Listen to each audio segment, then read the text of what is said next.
Kain endek Bali itu sebenarnya kain yang dibuat dengan cara tenun ikat ya. Jadi menggunakan alat tenun bukan mesin. Yang di atas nanti teman-teman bisa melihat bagaimana prosesnya kayak gitu. ATBM kalau di Bali mungkin memiliki sedikit keunikan dibandingkan daerah lain gitu, karena di sini dibuat lebarnya aja sesuai dengan apa yang menjadi kebutuhan. Jadi kalau di daerah lain mungkin ATBM itu rata-rata 110 sampai 115 lebarnya, kalau di Bali itu 105. Karena penggunaan utamanya memang untuk kamen, untuk kain bawah. Terus namanya sendiri kalau di tempat lain ya sudah ATBM gitu aja mesinnya. Kalau di sini mesin cak-cak namanya disebutnya kan begitu gitu. Jadi keunikan yang mungkin yang bisa banget untuk dilihat adalah bahwa yang membedakan endek atau ATBM Bali dengan yang lain itu adalah selain lebarnya adalah motif-motif yang pakai itu selalu simetris. Jadi sempurna kayak gitu. Mungkin di daerah lain saya tidak tahu apakah itu karena dikejar waktu ataukah apa, jadi motifnya itu tidak simetris, kemudian sisirnya ini juga tidak kepadatannya ini tidak fix kayak gitu, jadi tidak betul-betul pada tempatnya kayak gitu. Itu yang paling terlihat itu. Dan terpenting adalah memang ikat Bali ini kan sudah ada dari ratusan tahun yang lalu kayak gitu. Jadi melalui banyak sekali perjalanan waktu, jadi sampai di titik ini otomatis itu yang menjadi segala keunikannya kan tidak hanya pada prosesnya tapi juga pada motif-motif yang diambil, dan motif-motif yang diambil itulah yang menjadi penada zaman. Jadi kalau zaman dulu motif-motif yang berkaitan dengan pepatran atau berkaitan dengan yang berkaitan dengan nilai-nilai kesakralismenya, kemudian nilai spiritual dan lain kayak gitu. Sekarang bisa berkembang sangat luas ya kayak gitu, dan masing-masing memiliki nama sendiri ya, endek Klungkung, endek Gianyar, endek Denpasar atau endek Badung, endek Negara kayak gitu, atau endek Tabanan gitu. Dan biasanya mereka membuat motif-motif yang merepresentasikan daerahnya. Misalkan kayak di Gianyar itu endek pucuk kayak gitu, karena memang bunga pucuk itu dijadikan sebagai memang representasi Gianyar. Kemudian endek Jepun di Badung, karena memang Badung direpresentasikan oleh kembang Jepun kayak gitu.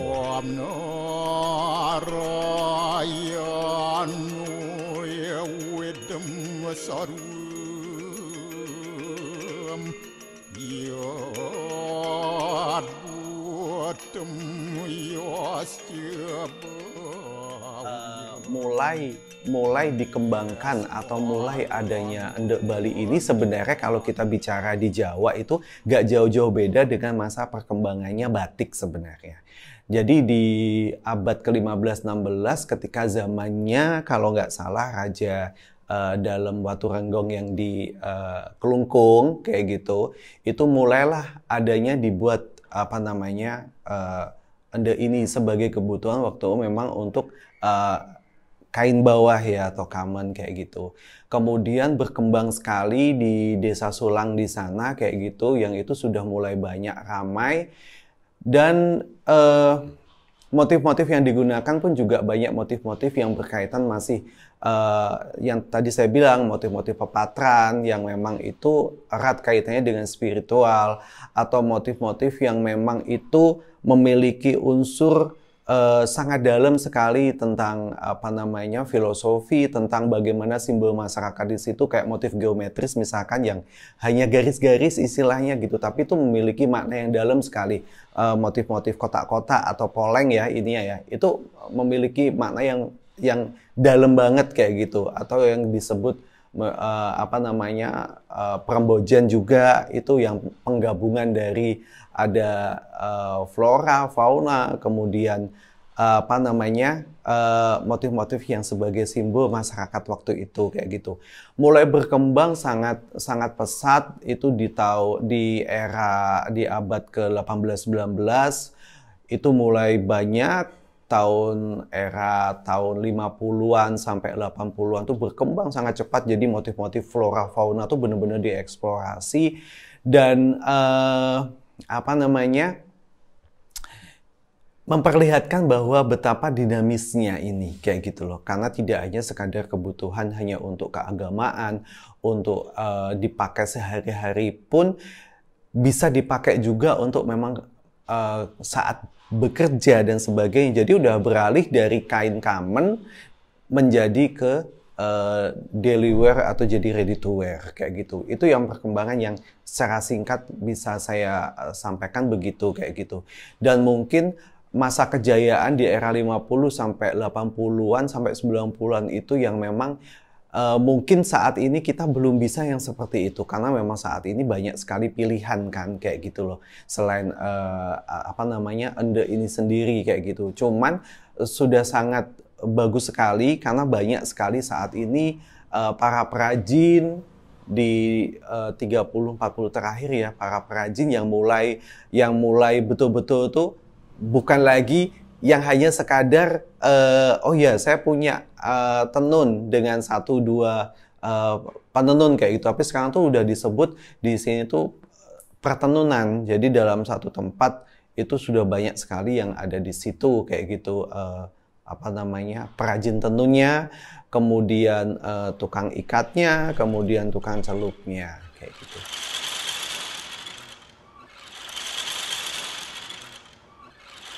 Setelah kita membuat mengawali semua kan dari benang-benang, kemudian dipintal, kemudian dibuat sedemikian rupa sampai menjadi sebuah ikatan. Jadi diikat dulu atau bahasa mungkin kalau di wasra lain dipola ya. Jadi ikatan itu adalah membuat si motif kayak gitu kan. Dan ini dibuat sekalian sebagai masternya kayak gitu yang nanti bisa buat diperbanyak kayak gitu.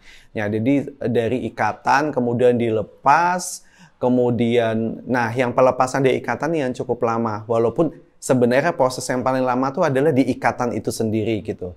Tapi sebelum diikat kita kan sudah menentukan pola tuh kayak gitu. Itu harus memang diwarna dulu kan kayak gitu, harus dicelup dulu kayak gitu. Jadi nanti memang apa namanya akan menghasilkan warna yang memang ini yang fix kayak gitu kan kayak gitu loh.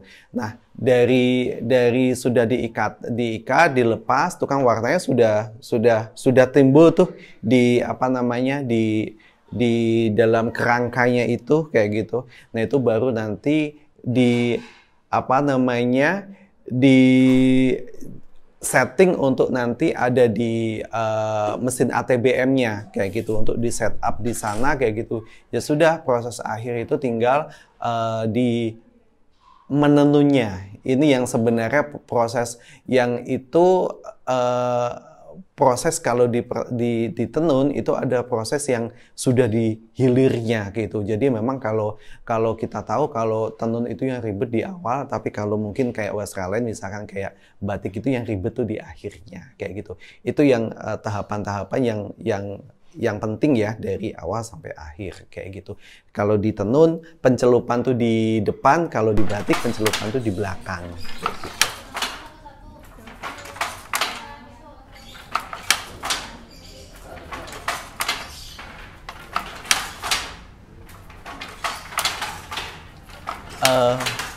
Keunikan dari pertenunan endek di Bali ini adalah pekerjanya itu tidak seperti di daerah-daerah lain.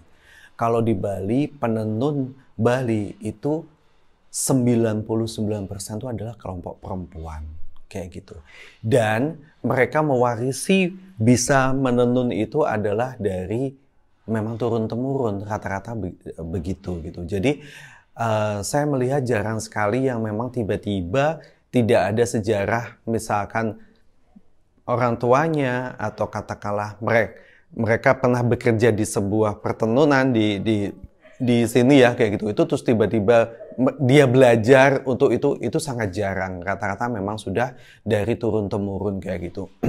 Asal mereka adalah dari memang sekitaran dari pertenunan itu sendiri. Jadi memang rata-rata adalah apa ya, entitas dari sebuah komunitas itu saja kayak gitu, atau koloni itu kayak gitu.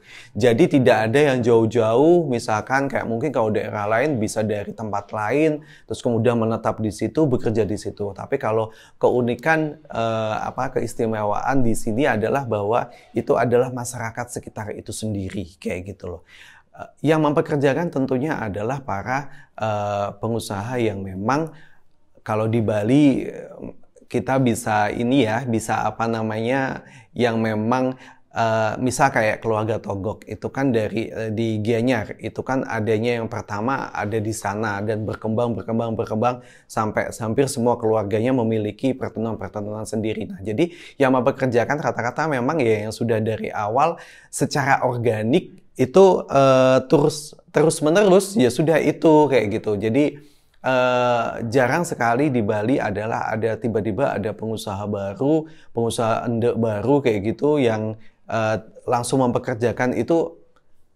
Saya rasa kalau di tenun ende saya belum pernah lihat, tapi kalau mungkin tenun yang sifatnya kontemporer itu mungkin masih ada.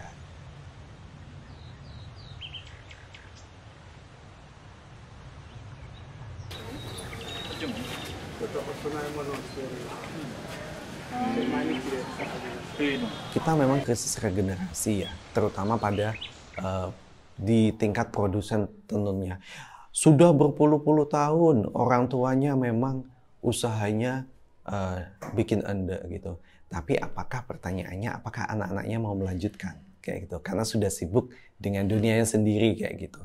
Jadi akhirnya upaya kami adalah bagaimana kita membuat regenerasi ini paling enggak lah sedikit banyak kita terus bisa tetap lestari dan berkembang ya gitu.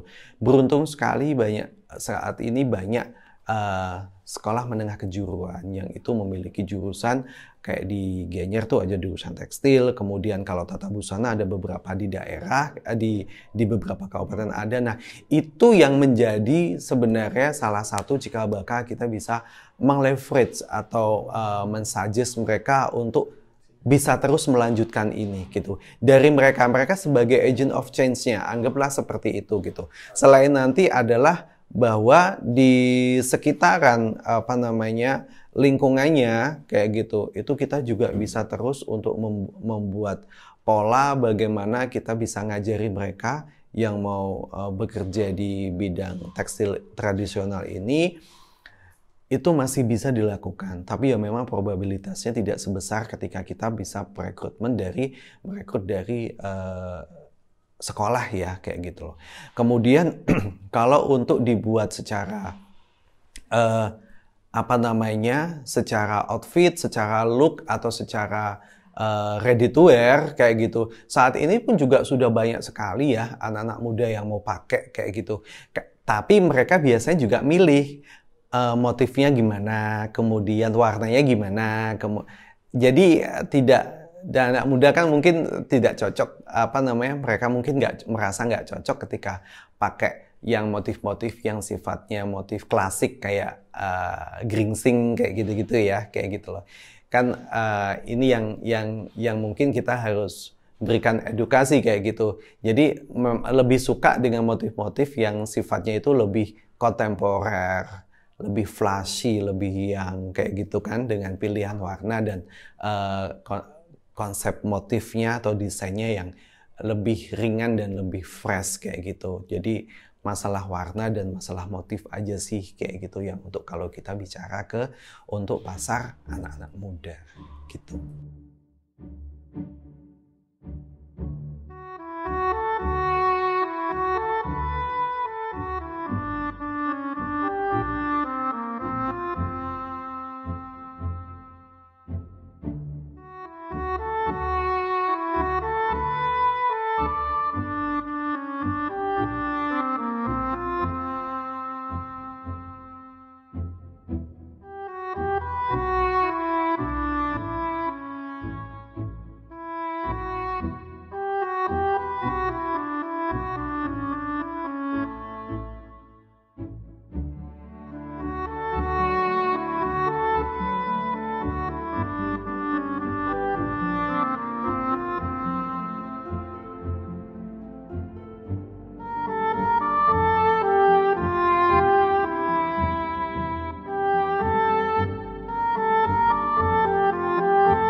sesungguhnya berawal dari ya tahun 2020 kemarin, Christian Dior ternyata dia tertarik untuk mempergunakan Nek Bali sebagai salah satu bagian daripada koleksi dia yang akan dipergunakan pada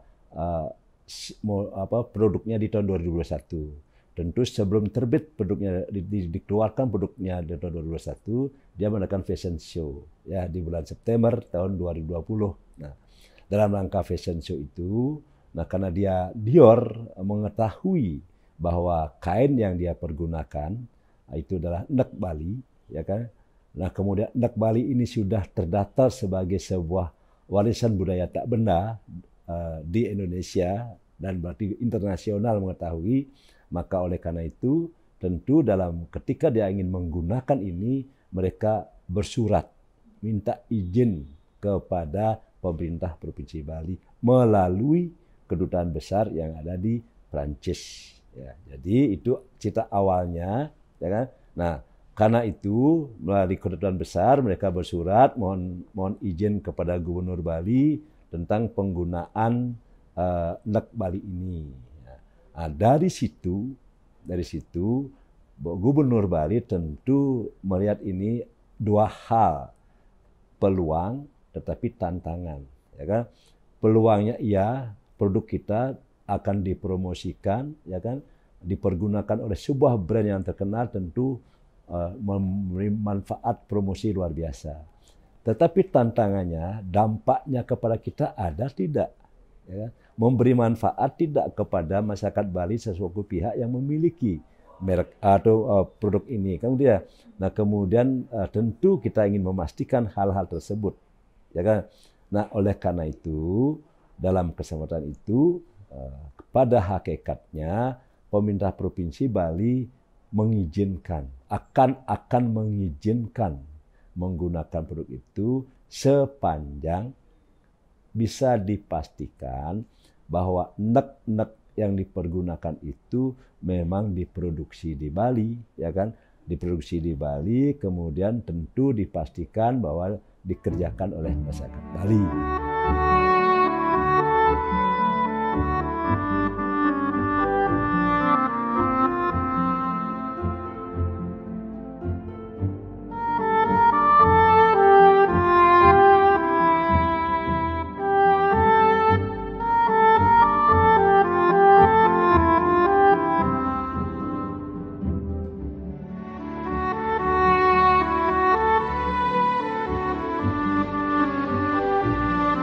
Jadi ketika waktu itu kita habis mendapat anugerah,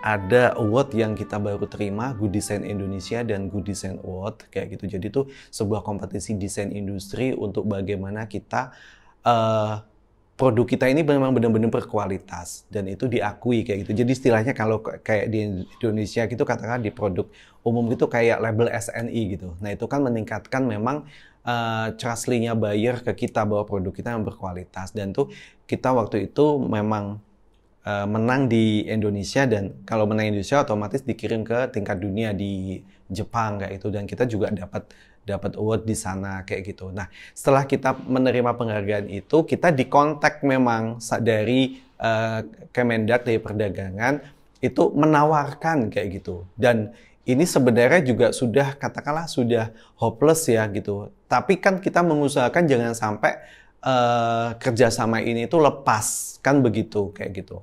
Akhirnya coba deh gitu. Saya kirim waktu itu ada 23 piece kayak gitu.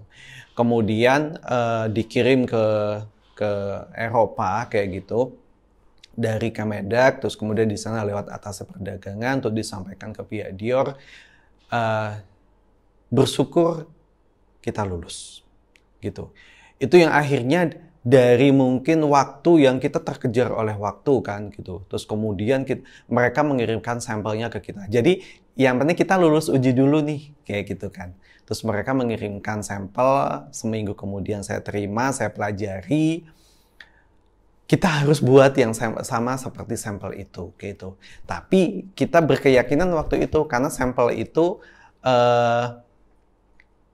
standarnya itu masih di bawah standarnya kita Jadi kita bisa membuat lebih bagus daripada sampel itu, baik itu di presisi motifnya ataupun di materialnya kayak gitu. Kita bisa buat lebih bagus kayak gitu. Nah, kemudian kita juga sudah membuat sampel, kita kirim di sana, di approve, ada PO datang. Jadi kita masih belum apa-apa nih, mereka hanya PO aja gitu. Dari 6 motif yang diberikan, kemudian sebenarnya semua ada 9, tapi 6 dulu yang dibuat di awal, nanti kemudian tambah yang 3 kayak gitu. Tapi yang 3 itu di luar dari yang memang timingnya ini, period time-nya ini cuma 2 bulan itu. Dan kita bikin pure untuk di sesi pertama itu sekian ribu meter itu dalam waktu 1 bulan, efektifnya sih 1 bulan 1 minggu ya kayak gitu loh, dengan segala QC dan ini yang ada, dan itu luar biasa intrik di dalamnya. Jadi tidak semudah yang katakanlah kalau kita pesen barang di orang, misalkan Rahel saya pesen Ende ya tanggal 30 nanti harus jadi kayak gitu. Oke, tanggal 28, 27 mungkin sudah diberikan ke kita, udah jadi kan. Tapi kalau ini nggak bisa begitu. Kita setiap hari harus Zoom, harus meeting. Waktu itu setiap jam 12 malam, karena di sana itu jam 6 sore. Ini kita meeting dengan timnya Dior, termasuk ada Maria juga di sana, kayak gitu, dengan atase perdagangan yang ada di Paris gitu. Jadi itu dilakukan setiap hari. Kita harus melaporkan progres, kita harus memberikan dokumentasinya hari itu apa dan sebagainya gitu. Itu yang membuat kita sebenarnya under pressure sih gitu. Itu udah stres banget kayak gitu. Waktunya mepet, banyak tambah terus kayak gitu. Nah, kemudian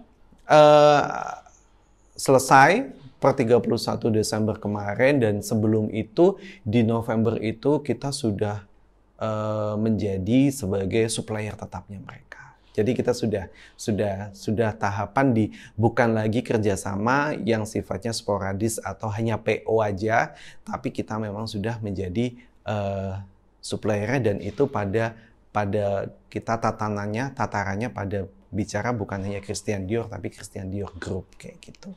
Jadi setelah di blow up besar-besaran oleh media, dan memang itu akhirnya bisa dilihat memang secara nyata seperti itu gitu. Jadi dampaknya itu bukan secara langsung sebenarnya, tapi secara tidak langsung itu kita bicara tentang brand nurturing kitanya, kemudian kita bicara tentang bagaimana akhirnya banyak sekali pihak-pihak yang berkepentingan dengan kita, ingin bekerja sama, tidak hanya menghasilkan produk yang bagus, tidak hanya Ende saja, tapi juga komoditas lain yang itu sifatnya adalah bahwa semuanya sama. Ada basisnya selalu adalah di pelestarian budaya dan kearifan lokal. Kita kan fokus sekali pada memang isu tentang pemberdayaan, terutama kelompok perempuan dan anak muda ya, kayak gitu. Kemudian fair trade dan lain-lain, itu kita memang fokus di sana kayak gitu. Dan itu yang akhirnya membuat banyak sekali pihak-pihak yang itu secara tidak langsung sebenarnya adalah tidak hanya meningkatkan penjualan di kita, tapi juga meningkatkan positioning dari branding dari brand kita sendiri. Itu sebenarnya gitu.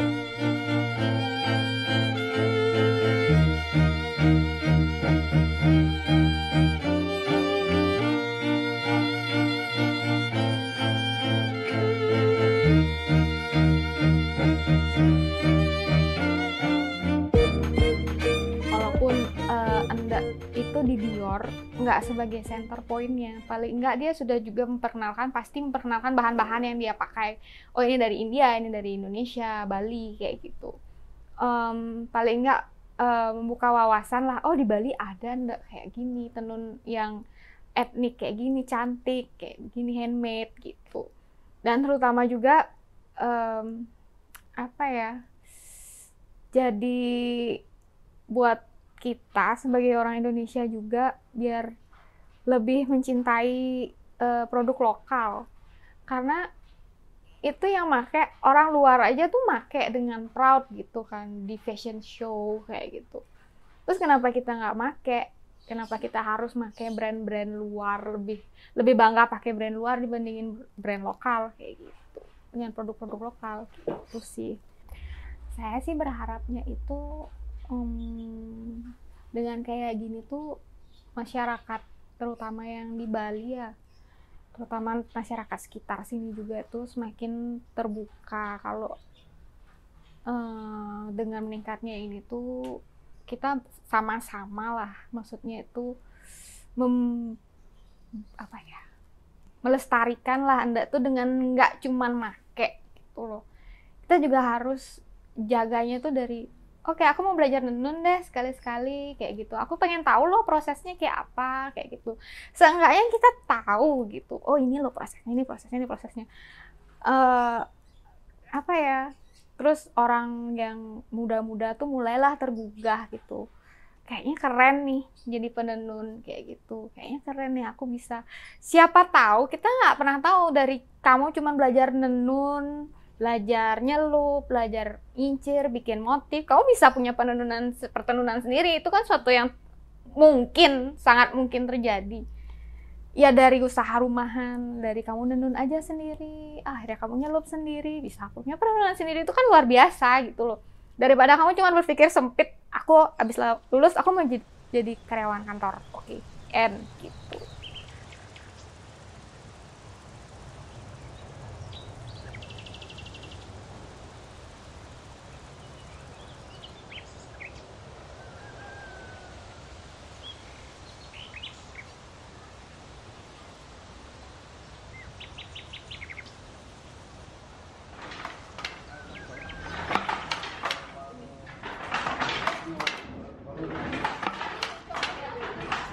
Tentunya kita harus mencintai.